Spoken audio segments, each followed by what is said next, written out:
Welcome to the FWA review, where I'm delighted to be joined by Henry Winter, who's the chief football writer of The Times. Henry, we've got to start probably with one of the biggest stories of the week, and that's the Eni Aluko inquiry. I mean, quite staggering. It doesn't really seem that we've got the conclusion everyone wants.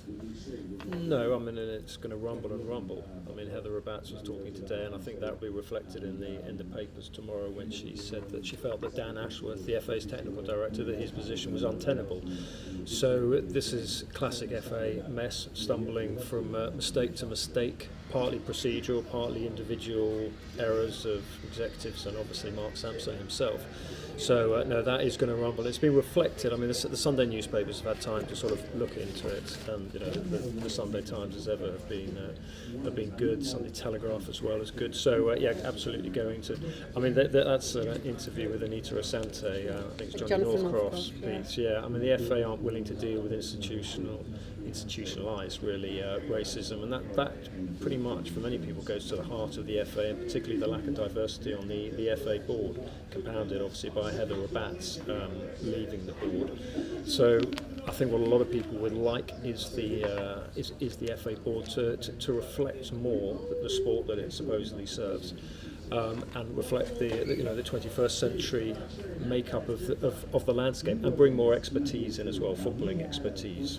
So whether that's a Rio Ferdinand, whether that's an Ian Wright or Eni Aluko herself would be a bold, if slightly unlikely, appointment given the FA's current issues. Yes, unable to personally apologise to her in front of an inquiry says a lot. Ian Wright actually saying on 5 Live that at the moment he wouldn't go and work with the FA if they asked him to. That's not what you'd expect after an inquiry into racism. Well, that's a real pity, because you looked at what happened with the McPherson report into institutionalised racism within the Met Police Force, and I think that the best way to change that was to have more black police officers climbing up the ladder, going into positions of authority. And I talked to Ian Wright on the radio about that on Radio 5.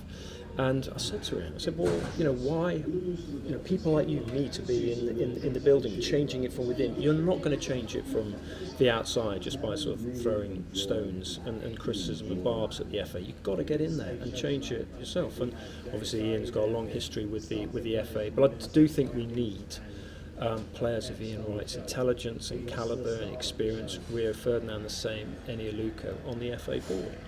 Also talking about football and development, you had a really interesting interview with Mark Hughes this week, talking about what he believes is a glass ceiling for English managers. Yeah, glass ceiling for English managers. I mean, we were talking about what would happen if one of the jobs in the top 6 clubs came up. Would he stand a chance? And he said, well, no, British managers on the whole won't stand a chance now, because increasingly with foreign owners, they almost look to what they know. British managers aren't fashionable. That's why it's very interesting, some of the stories in the paper about Sean Dyche's future at Burnley. He's done an unbelievable job there, and there's a slight. I really like Sean as a man, as a manager, very interesting character. But there is this perception of him that he's this gruff, kind of slightly outspoken character. There is a snobbery towards him. Whereas actually, if you go to Burnley, you go behind the scenes there, it's a pretty sophisticated, technical and tactical. Sports scientists everywhere. I mean, there's maybe he plays up to that image slightly, but there's a lot of hinterland to Sean Dyche as a coach. So I think it'd be great to see him. I think if anyone's going to push their way into the top 6, it'll be him. But it's difficult. In counter to that argument, Jason Burt talking about Sarri ball and how British coaches aren't actually tactically creative enough. Yeah, I think that's an issue, and this actually winds back into the original debate about what's happening at the FA and St George's Park, which was set up belatedly. It was a fallow field for 10 years. There was some FA investment, but we're not taking coaching seriously in this country for about 20 years. Now with St George's Park, and obviously that's tied in with Dan Ashworth's future, the English seem to be treating it. We now do have a sort of Oxbridge of coaching in terms of incredible facilities, but the coaching courses are too expensive. The FA need to get more people in to do it, and also to have a little bit more vision. and you look at some of the football being played, obviously by Sarri. It's a very interesting piece that Jason wrote in the Telegraph, but also Pochettino, as we saw here today, his fantastic football, and particularly what Guardiola is doing. You know, the most adventurous coaches are from overseas. Let's talk about that then, as we are here at Wembley. What will you be leading with tomorrow? We're filming this Sunday.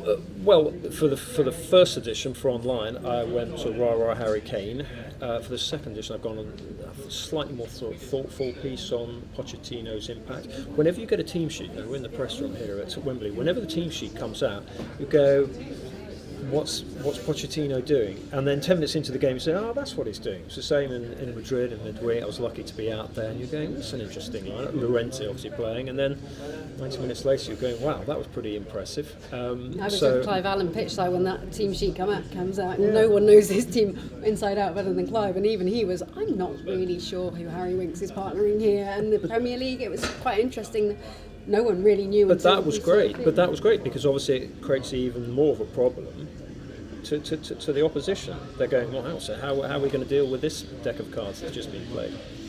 Diego Maradona here. It really feels like they've got the star factor, and a couple of really nice articles written about this. And wasn't that in a week of quite tough news for managers? That was really lovely to see.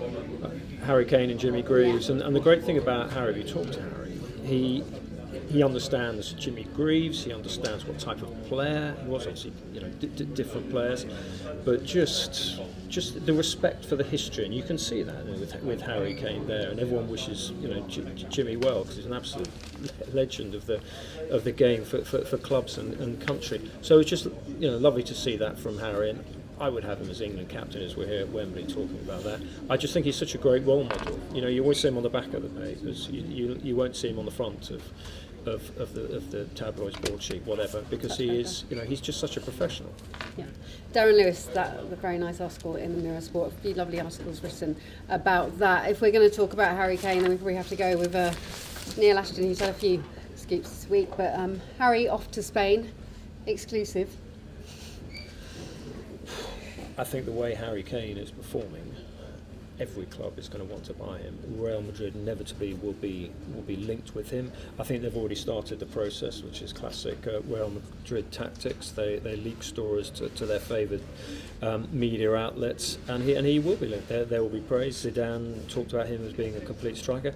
I just feel with Harry Kane, you know, all footballers chase the money, and I can understand that. It's a short career. I just think there's something about Harry Kane that he may actually stay for one season in the new stadium. I do think he has got a little bit of principle to him, a bit of loyalty to him. I would be, at the moment, I think the one area that Spurs should be really worried about is Pochettino, because he's really the glue that's keeping this fantastic Spurs side together. And spoke to all the media in Spanish at the Bernabeu, I've heard. Brilliant. He was absolutely fantastic. It was a Pochettino masterclass. Worrying for Tottenham fans to hear that one. Let's talk about more worrying situations with managers, and I'm afraid there's a few to go. Slaven Bilic, some excellent reporting on him this week. I thought that summed up the situation, though, from Sam Wallace's piece. Yeah, it's a good piece. Bilic has the look of an old detective who's failing to solve the mystery. Does it feel like time is now against him?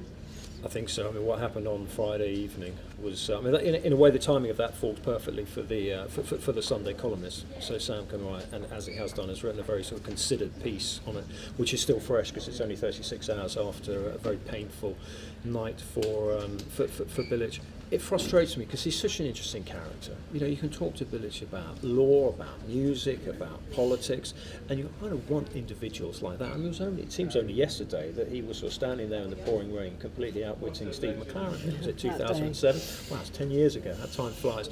So, yeah, I mean, Bilic looked the future of world coaching that night because of the way he outthought. Okay, it was only McLaren, but the way he outthought an opposition coach. So, but no, it does. There's an element of TikTok with him at West Ham. So much good feeling towards him. It's quite dire times for Ronald Koeman after this week as well. Quite interesting from Joe Bernstein, some insight on how he works with the players, some of the rules he even has in the canteen, and Andy Gray saying that he will take the blame for not replacing Lukaku, but that the team's lacking leadership, confidence, belief.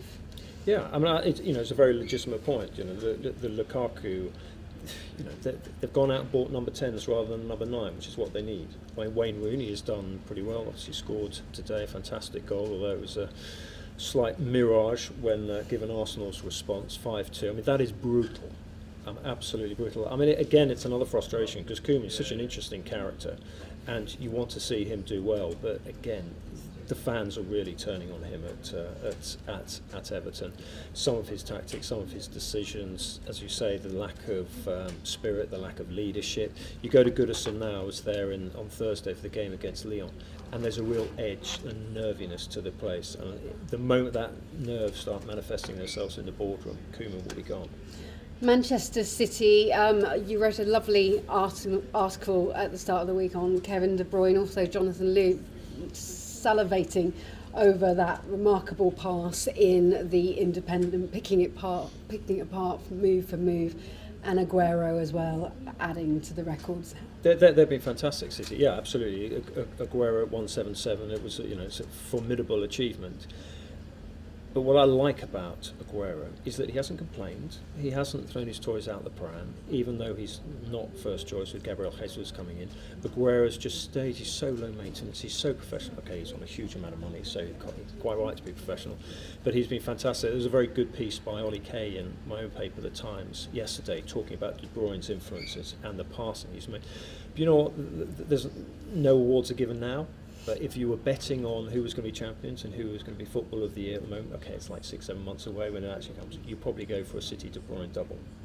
Harry Kane, potentially a top scorer 2 seasons in a row. Yeah, I mean, my issue with that is that I feel that individual award winners have to win things. That's why I went Kante in the last 2 years. So, Pochettino, for Harry Kane to win Football Writer a Player of the Year, no pressure, you've just got to win the Premier League for him to get it. Don't feel too guilty if you don't. That is the Football Writers Roundup of these week's papers. Looking ahead to stories, they're already being flagged up in the Sundays.